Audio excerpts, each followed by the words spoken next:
Hello students, my name is Kiran Chauhan. In the last chapter, we read about what is long and what is round. Today we will talk about the chapter number 2, the counting in groups. First of all, we will know that what is abacus. An abacus is a simply counting frame. It is a manual aid to calculating that consists of beads or discs that can be moved up and down on a series of sticks or string within a usually wooden frame. The abacus itself does not calculate, it's simply a device for helping a human being to calculate by remembering what has been counting. एक जो abacus होता है वो wooden का counting frame होता है जिसमें strings लगे होते हैं या स्टिक्स हो सकती हैं. इनमें बीट्स लगे होते हैं जिनको बीट्स को काउंट करके काउंटिंग नंबर फाइंड किया जाता है. आपके पास फर्स्ट क्वेश्चन है. अब आपके पास ये अबेकस है, इनमें 2 स्ट्रिंग लगी हुई हैं और फर्स्ट स्ट्रिंग में 2 बीट्स हैं, सेकेंड स्ट्रिंग में 8 बीट्स है. तो आपने ये बीट्स काउंट करना है, फिर वो काउंटिंग नंबर लिखना है. तो 2 और 8 से नंबर बना 28. सेकेंड है, फर्स्ट स्ट्रिंग में 3 है, सेकेंड में 5 है. तो आपने काउंट करके जो फर्स्ट में 3 लिखा, सेकंड में 5 लिखा, तो जो नंबर बना वो 35 है. इस तरीके से अबेकस में जो है बीट्स को काउंट करके नंबर्स फाइंड किया जाता है. Second is skip counting. In math, skip counting can be defined as the method of counting forward by numbers other than 1. To skip count, we keep adding the same number each time to previous number. Skip counting is a mathematics technique taught as a kind of multiplication in reform. जो skip counting होती है वो एक forward counting होती है. For example आपके पास है counting about 2. कोई भी नंबर अगर आपके पास गिवन है उसका जो स्किप है 2 नंबर स्किप करना है. मतलब इसमें आपको 2 नंबर स्किप करना है. जैसे आपके पास 2 नंबर दिया है, इसका 2 स्किप करना है. 2 स्किप मीन्स इन नंबर्स में 2 ऐड करके स्किप काउंटिंग बनेगी. तो 2 के साथ 2 स्किप करना है. तो 2 + 2 4, 4 + 2 6, 6 + 2 8, 8 + 2 10. सेकेंड है 40 के 2 स्किप काउंटिंग लिखने हैं. तो 40 के साथ आपने 2 ऐड करते जाना है तो ये स्किप काउंटिंग बनेगी. 40 + 2 42, 42 + 2 44, 44 + 2 46, 46 + 2 48. इस तरीके से ये स्किप काउंटिंग है. Second is counting by 5. Counting by 5 में 5 नंबर्स आपको स्किप करने हैं. जैसे आपके पास फर्स्ट नंबर 5 दिया है, 5 को आपने 5 टाइम्स स्किप करते रहना है. जैसे 5 के साथ 5 ऐड करेंगे तो 5 + 5 = 10, 10 + 5 = 15, 15 + 5 = 20, 20 + 5 = 25. तो ये 5 के स्किप हो गए. जैसे फर्स्ट नंबर आपको 50 दिया तो 50 के आपने 5 नंबर्स स्किप करते जाना है. तो 50 + 5 55, 55 + 5 60, 60 + 5 65, 65 + 5 70. तो ये 5 के स्किप काउंटिंग हो गई. काउंटिंग बाय 3 मीन्स आपको 3 नंबर स्किप करने हैं. आपको फर्स्ट नंबर 3 दिया होगा, आपने इस 3 के स्किप काउंटिंग लिखनी है 3 टाइम.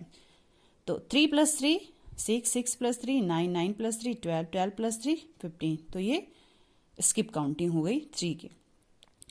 12 है, 12 का आपने 3 स्किप करने हैं.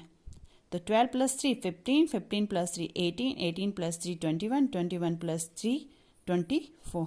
इस तरीके से आपने स्किप करना है. स्किप में आपको नंबर्स गिवन होगा कि कितने नंबर आपने स्किप करना है. जैसे फर्स्ट में आपको 2 नंबर स्किप दिए थे तो आपने हर एक नंबर में 2 नंबर ऐड करने हैं या 2 स्किप करने हैं. सेकेंड है जैसे 5 है, 5 नंबर आपने स्किप करने हैं. नेक्स्ट इसमें 3 नंबर आपने स्किप करना है. इस तरीके से स्किप काउंटिंग होती है. Next is expanded form.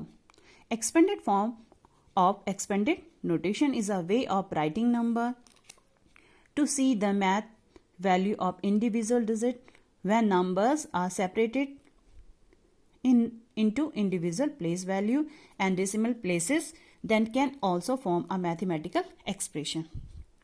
जो expanded form होता है वो प्लेस वैल्यू के अकॉर्डिंग निकाला जाता है। जैसे आपके पास क्वेश्चन है 23 का आपने एक्सपेंडेड फॉर्म निकालना है, तो उसके लिए आपने इस नंबर का पहले प्लेस वैल्यू निकालना है। जैसे 23 में 2 का प्लेस वैल्यू कितना है 20, 3 का प्लेस वैल्यू कितना है 3, तो 23 का जो एक्सपेंडेड फॉर्म होगा 20 + 3 मीन्स जो एक्सपेंडेड फॉर्म है वो इसके प्लेस वैल्यू पे डिपेंड होगा।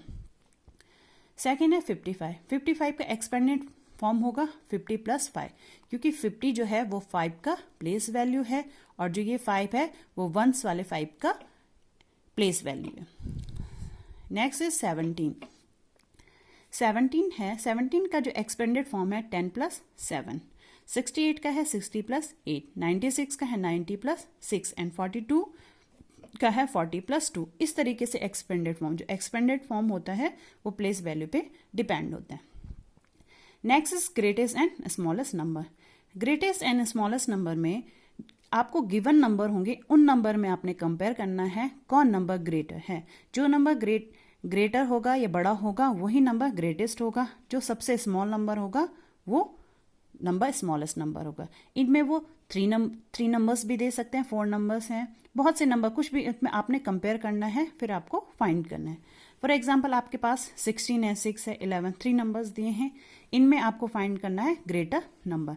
तो ग्रेटर नंबर इनमें क्या है, आपने कंपेयर करना है कौन सबसे बड़ा नंबर, तो 16 ग्रेटेस्ट नंबर है। 5, 8, 7 में आपने कंपेयर करना है कौन ग्रेटेस्ट नंबर है, तो 8 इज ग्रेटेस्ट नंबर। नेक्स्ट है 10, 7, 12 में आपने स्मॉलेस्ट नंबर निकालना है, तो सबसे स्मॉलेस्ट नंबर क्या है 7। 4, 3, 2 में आपने देखना है कौन सा नंबर स्मॉलेस्ट नंबर है, तो 2 is a smallest number. Next is digit and smallest number and greatest number. Means आपको कोई 2 या 3 कोई भी डिजिट दी गई हैं, आपको उन डिजिट से स्मॉलेस्ट नंबर या ग्रेटेस्ट नंबर बनाना है। तो आपके पास जैसे गिवन है 7 और 6, 2 डिजिट दिए गए हैं, इन 2 डिजिट से आपने स्मॉलेस्ट नंबर है, तो स्मॉलेस्ट नंबर बनाने के लिए आपको सबसे पहले लोअर वैल्यू निकालना। लोअर मीन्स ये असेंडिंग ऑर्डर, कि पहले छोटा नंबर फिर बड़ा नंबर, इस तरीके से स्मॉलेस्ट नंबर बना। तो इसमें क्या है 6 छोटा है फिर 7, तो ये 67 स्मॉलेस्ट नंबर हो गया। ग्रेटेस्ट नंबर में पहले बड़ा नंबर लेना है फिर छोटा, तो ये ग्रेटेस्ट नंबर 76। तो 7 और 6 डिजिट से स्मॉलेस्ट नंबर 67 बना और ग्रेटेस्ट नंबर 76। इसी तरीके से 5 और 8 आपको डिजिट दी गई हैं, उससे आपने स्मॉलेस्ट नंबर बनाना है, तो ये 58 स्मॉलेस्ट नंबर बना और 85 ग्रेटेस्ट नंबर।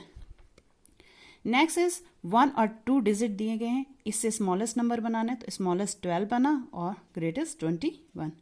4 और 9 डिजिट दी गई हैं, उससे आपने स्मॉलेस्ट नंबर बनाना है, तो 49 बना स्मॉलेस्ट नंबर है और ग्रेटेस्ट नंबर 94। तो स्मॉलेस्ट नंबर बनाने के लिए आपको असेंडिंग ऑर्डर में लेना है और ग्रेटेस्ट नंबर को लेने के लिए आपको डिसेंडिंग ऑर्डर लेना है। Descending means higher to lower and smallest lower to higher. And the next is ascending and descending order. Descending order, arranging things, numbers, quantities, length, etc. from a large value length, etc. from to lower value is known as a descending order. The opposite of descending order is known as ascending order, in which the value arranged from lower value to higher value. Ascending order, ऐसा order जब lower से higher value की ओर जाते हैं। Means आपको कुछ number given होंगे, उसमें अगर पूछा गया कि आपको असेंडिंग ऑर्डर में लिखना है, तो आपने सबसे पहले लोअर वैल्यू देखनी है, फिर लास्ट में हायर वैल्यू। जैसे आपके पास क्वेश्चन है 64 है, 39 है, 44 है, 20, 25 और 94। इन नंबर्स में आपने इनको असेंडिंग ऑर्डर में लगाना। तो सबसे पहले आपने लोअर क्या है 20, फिर 25, 39, 44, 64 और 94, ये इसका असेंडिंग ऑर्डर है। Second is 18, 85, 32, 33, 77 and 17। ये नंबर आपको गिवन है, इन नंबर्स को आपने असेंडिंग ऑर्डर में लिखना है। तो असेंडिंग ऑर्डर को लिखने के लिए आपको सबसे पहले लोअर वैल्यू लिखनी है। तो लोअर वैल्यू क्या है 70, 18, 32, 33, 77 एंड 85, ये असेंडिंग ऑर्डर है। Next is descending order. Descending order means higher value to lower value. आपके पास कुछ गिवन नंबर हैं 31, 53, 84, 42, 38, 23। इनको आपने डिसेंडिंग ऑर्डर में लिखना है। तो डिसेंडिंग ऑर्डर में लिखने के लिए आपको सबसे पहले देखना है कि हायर वैल्यू क्या है। हायर वैल्यू क्या है 84, फिर 53, फिर 42, 38, 31 है 23। ये इसका डिसेंडिंग ऑर्डर है। सेकंड है 93, 51, 80, 15, 59, 44। इसको डिसेंडिंग ऑर्डर में लिखना है। तो सबसे पहले आपने हायर वैल्यू देखनी है। तो हायर वैल्यू क्या है 93 है, 80 है, 59 है, 51 है, 44 और 15 है। ये नंबर्स इनके डिसेंडिंग ऑर्डर। तो मीन्स क्या है ascending order lower value to higher value and descending order higher value to lower value. Thank you. I hope all students are understood.